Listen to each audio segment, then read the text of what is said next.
I've never seen a medicine for foolishness. There's none. You know, a fool, let me not use the word a fool, let me say, if you don't know that you don't know, which medicine can you take to let you know that you don't know? You will not know the medicine. Yes. So if you don't know that you don't know, you'll never know that you don't know, and therefore you'll never know, and you are condemned to perpetual ignorance. So since this took office, it has been perpetuating ignorance from day one to the last. First they said they found empty coffers, isn't it? That was an incompetent statement. How do you find empty coffers? First of all, does government have a bank account where the money will be? No. Where are the government coffers? Can you show me where they are? Huh? No, tell me. As an economist, we know the government collects taxes every day. Every day. That money goes to consolidated fund and is spent as it goes. So did Uhuru Kenyatta hand over to them a bank account with a checkbook which was empty? So if you hear this incompetent statement, and these people talk to Kenyans as if all Kenyans are as uneducated as them, isn't it? All Kenyans are as foolish as them, then we allow foolishness to lead the country. Now let me ask you, Bon, if you are a professor.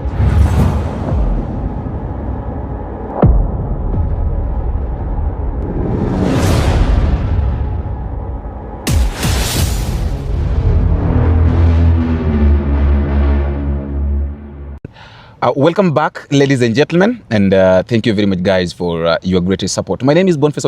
And as usual, this is Bonita Media, and I'm going to be your host for today. Now, it's a very good afternoon that I'm very glad to host Professor Fred Ogola, one of the presidential candidates we have in this country, a very promising man that I know. There are a lot of things that we're going to discuss with him. He's going to tell us why he decided to run for the presidency instead of just maintaining his line as a professor, and many, many more. Yes. Good afternoon. Good afternoon, my brother. How are you? Fine, thank you. It's been long. Yes. Almost a year. Yeah, before we saw Bonita, yes. Before we saw Bonita. Yes. Now, before I ask you what I want to ask you, because we have a lot of things to talk about, let me ask you this question. A candle gives light and heat. But before it gives that light and heat, it first burns itself. Why do you think so? I think that these are things created by nature, so they have to follow the laws of nature. Some of us want to give, but they don't want to suffer. Some of us want to offer something, they don't want to suffer. So it's just saying that the candle must sacrifice itself. Remember, as a Catholic, we have what's called the Easter candle. Easter candle is a very important candle because from that candle, you light all other candles and fill the church. And the Easter candle is a symbol of the sacrificial lamp. So even for Jesus to give us salvation, he had to sacrifice himself. So I think it's just a lesson by saying that if you want to give some heat, you want to give some warmth, you want to give some light, you should be able to suffer. Like, for example, as a professor, to become a professor that you can be able to educate people, you must have sat down and suffered out to win, to educate yourself. But not just me, even in the media. You also have to study your art.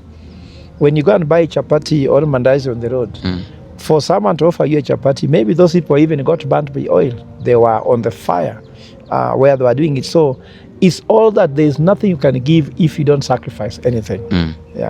The reasons why I've asked you that analogy is because right now you want to run for the presidency. And there are a lot of sacrifices that you made as a person at your own personal level before making that decision that now I want to run for the presidency, right? Like you are now, now going for the presidency is now different from being a professor. So it's like now you're quitting your line of your line of duty. You're going to a different path. But my first question is this: you want to run for the presidency, yes? Why? Don't say I want to run. I'm running. You are running for the presidency. Yes. Not that I want. It's a decision which has been made. The only thing that can stop this decision is if God calls me, or maybe if God reveals to me something different. But all revelation are showing that this I should do. You're asking about which sacrifice I have to make. There are three types of men. There's what they call a family man, A family man talks about his family, my kids, my wife, my what, isn't it? So they can we have a meeting? No, I'm going to spend some time with my wife, my kid, my grandmother, my father. They only talk about themselves. This kind of men cannot be able to help beyond their family. But also there's what's called the corporate men who talks about my work, my boss, boardroom meetings. They only talk about that. But there's a third man called a heroic man. A heroic man can sacrifice his family and sacrifice his corporate life for a greater good. And that's who I am. I mean, I have sacrificed a lot. I've slept in a cell. I've been arrested 12 times. Sometimes even you find that your family wonders whether this is what they should be. The wife can ask you, did I come here to marry my own bed when you are in a cell? So these are sacrifices being made.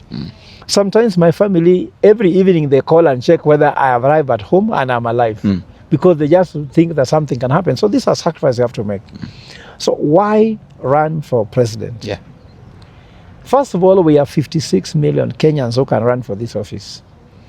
But why Fred Ogola? Since I was born, and maybe even since you're born, you heard Kenya was heading in the wrong direction. Now I'm 43 years old, isn't it? Hatujafika.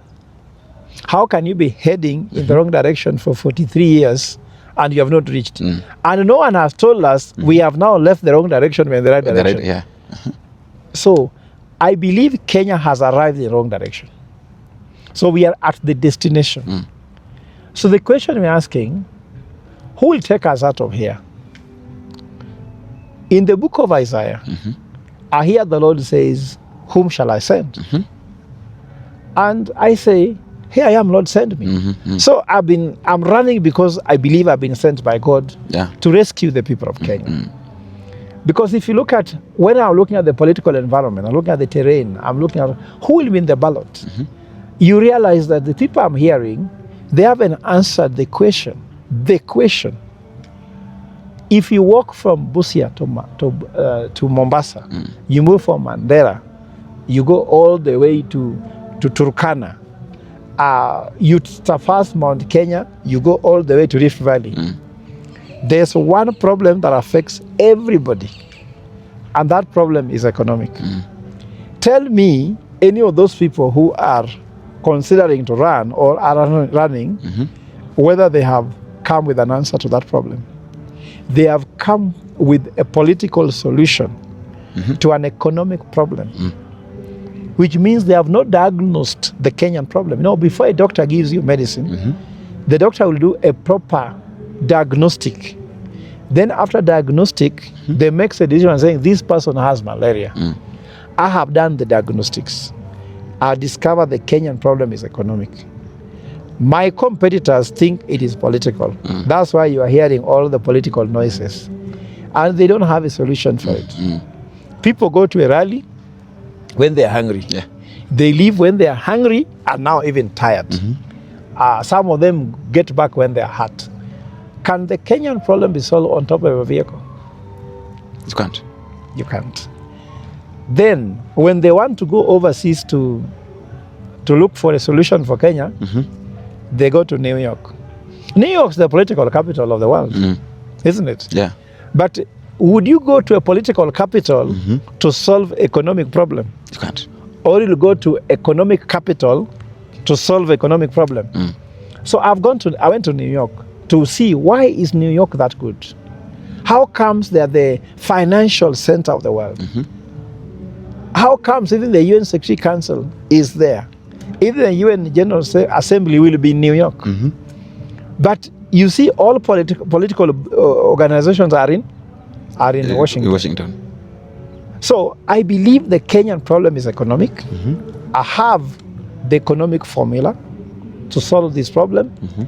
And I believe that should any other person come with a better recipe and a better formula, then I will give way to them. But so far, I am seeing better politicians than anybody who is an economist who can solve the Kenyan problem. And also, if you look, all Kenyan presidents, all past Kenyan presidents have been made by the system. When Kenyans went to fight for Mau Mau, The Mau Mau fighters never took control of government. Government was taken over by the home guards. So Kenyatta was a home guard. So they threw away the Mau Mau fighters. That's why the Mau Mau people's problem have never been solved. The poverty they had, they still have. It's still the same. But the home guards who were enjoying in the house of the colonial powers took power. Now, when they took power as the part of the system, Moi was part of the system. Then Moi handed over to Kibaki. Kibaki was part of the system. And then Kibaki handed over to Uhuru, who was also part of the system. Yeah. Uhuru handed over to the current president, William Ruto, who is also part of the system. Yeah. So these people have been hired by the system. Whom do they work for? They work for the system. So Fred Ogola, I'm not part of any system. That's why I'm leaving classroom, I'm leaving academia, I'm leaving corporate world, so that I can become the Kenyan project. So that Kenyans can hire me. And I will work for who has hired me. Have you seen these people working as if Kenyans are not their bosses? How would you raise taxes, then when a Kenyans come to the city, you shoot them? Who is the boss? You are shooting the boss. Your boss. Have you heard where someone has shot their boss? It's very difficult. Which means we are not their bosses. Their bosses are the system. So the system will shoot you on their behalf, isn't it? So we want a president who is a president for Kenya, and the president who is a project of Kenyans, who will serve Kenyans, not who will serve the system. And that's why I'm running. Prof, talking about the system, were you not part of Mwai Kibaki's advisories, economic experts? But I was not part of his employee. He never employed me. But you were under... I was working with European Central Bank, and I was seconded by European Central Bank to advise him on how to mobilize money for primary education. So I was economic advisor, who he never paid, but advised him. Now we have advisors in the government who are paid, not advising, and they are not advising. And Kibaki never paid my salary. My salary was paid by European Central Bank. Remember, I hated politics. In fact, when I met Kibaki in Brussels, I filmed that talking to him about Kenya, because I did not want my reputation to be damaged. But I was asked by my boss at European Central Bank to listen to him. So I told my boss, under one condition, that if I'm to work for him, he pays you and you pay me. He does not pay me. So imagine my allowances were being sent to European Central Bank in Brussels, and my boss sends me to Kenya. I do my work, and I also said no photography. Don't photograph me saying I'm advising the president. Now, these advisors who take selfies, take photos and videos of the president, yet we are going in the wrong direction, and they can't. Look at the fuel prices. Look at the SHA. Look at the education funding model. Look at the unemployment in Kenya. Look at the debt crisis. Look at the inflation. Look at high interest rates. Look at the low purchasing power of the shilling. All these things compounds the Kenyan problem, which is economic. They do not know how to solve it, and they are clueless about it.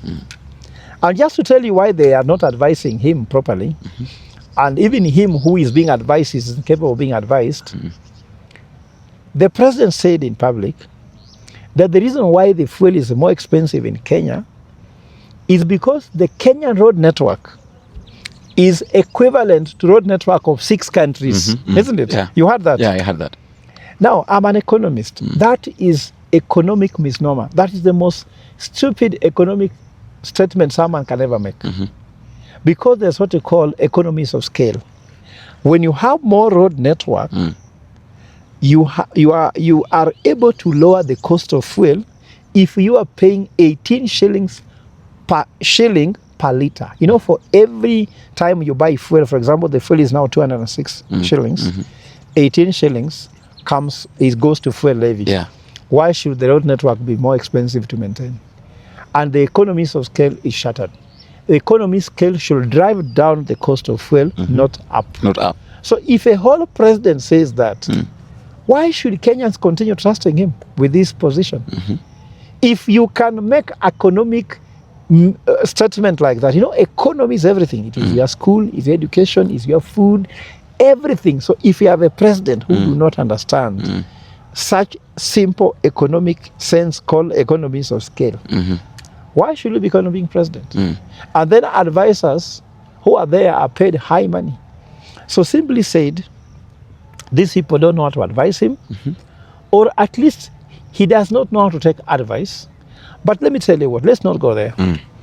My main thing is that we have a government that is grossly corrupt and grossly incompetent, and you cannot advise an incompetent person, because the people who are incompetent, even if you advise them, they are incompetent in taking that very advice that you are giving. Yes, and they are so incompetent even to know that they are wrong. I've never seen a medicine for foolishness. There's none. A fool, let me not use the word a fool, let me say, if you don't know that you don't know, which medicine can you take to let you know that you don't know? You will not know the medicine. Yes. So if you don't know that you don't know, you'll never know that you don't know, and therefore you'll never know, and you are condemned to perpetual ignorance. So since this is what took office, it has been perpetuating ignorance from day one to the last. First they said they found empty coffers, isn't it? That was an incompetent statement. How do you find empty coffers? First of all, does government have a bank account where the money will be? No. Where are the government coffers? Can you show me where they are? Huh? No, tell me. As an economist, we know the government collects taxes every day. Every day. That money goes to consolidated fund and is spent as it goes. So did Uhuru Kenyatta hand over to them a bank account with a checkbook which was empty? So if you hear this incompetent statement, and these people talk to Kenyans as if all Kenyans are as uneducated as them, isn't it? All Kenyans are as foolish as them, then we allow foolishness to lead the country. Now let me ask you, Bon, if you are a professor of economics, you sit back there and said, me, I'm an economist, let me teach in class. But the economy running the country is not the one you're teaching in class. It's different. It's for somebody who is completely incompetent in economics running you. So even you as a professor, you teach good economics in class. When you leave, you enter in a car, fuel prices are hitting you because someone incompetent is running the economy. You go to hospital, things don't work, but you say, let me continue teaching while the incompetent person is making the decision. Making the decisions, yeah. So why don't you go make that decision? When I was in New York, I had just finished making my speech in Fordham University. Then an audience, somebody carried their hand in the audience, told me, excuse me, your president is in Washington as we speak. And he has promised people in Washington that he will take Kenya to the first world from third world. Yeah. What is your take? Because you are saying you know economics, but your president says he can take them from third world to first world. Without considering economics. Yeah, now I said, first of all, third world and first world, those concepts were concepts which existed during the Cold War. Do you know that Africa is not third world? Because first world were the countries that were believing in USA. The second world was USSR. The third world are countries that resisted both USA and USSR and USA. Yeah. So how do you take us now from third world to first world? Then he ended by saying that first world is Singapore. Let me tell you what. During the Cold War, Singapore, Japan, Korea were third world because they resisted to join first world or second world. So now, you understand now, your president goes to make speeches and then he's corrected. He goes somewhere, then he's being told he was lying. Now, you as a Kenyan, do you want to continue being led by somebody who makes speeches that sort of sabotages you or even brings you shame and also is being corrected to be lies? Or do you want to be led by somebody who knows, or even if he doesn't know, he can put a competent team in office to advise him to do the right thing. If you look at this government, the formation of this government, they have assembled the most incompetent team, led by the most incompetent of them. Because you see what's happening? When people are incompetent, to look competent, they surround themselves with very incompetent people to look competent. Just like I told you, it's called a wingman theory. If you are a short man, don't walk next to tall people. Look for assemble some short people, then all of a sudden you are very tall. If you are very dark, walk next to dark people. If you walk next to Sudanese, you look chocolate brown. So I'm saying the president is looking good because of those around him. Who are incompetent. Yes. When we assembled for Raila a team that was going to take over government, they were highly qualified people. From the look. From the looks, they were highly qualified people. Now those people have joined the incompetent man. How do they look? Very incompetent. Some of them was called the intellectual. Now I'm told if they say intellectual, you have to add a word dwarf. The intellectual dwarf. So when you say intellectual, you add another word dwarf. So how comes anybody joining you start looking very incompetent? You must be incompetent more than them to prove a point. Like now you see the deputy president is a professor. Do you see a professional standard of behavior? No. What's the problem? So I'm telling Kenyans, I'm sorry, that you have to hire your most competent person. Let's go to Singapore.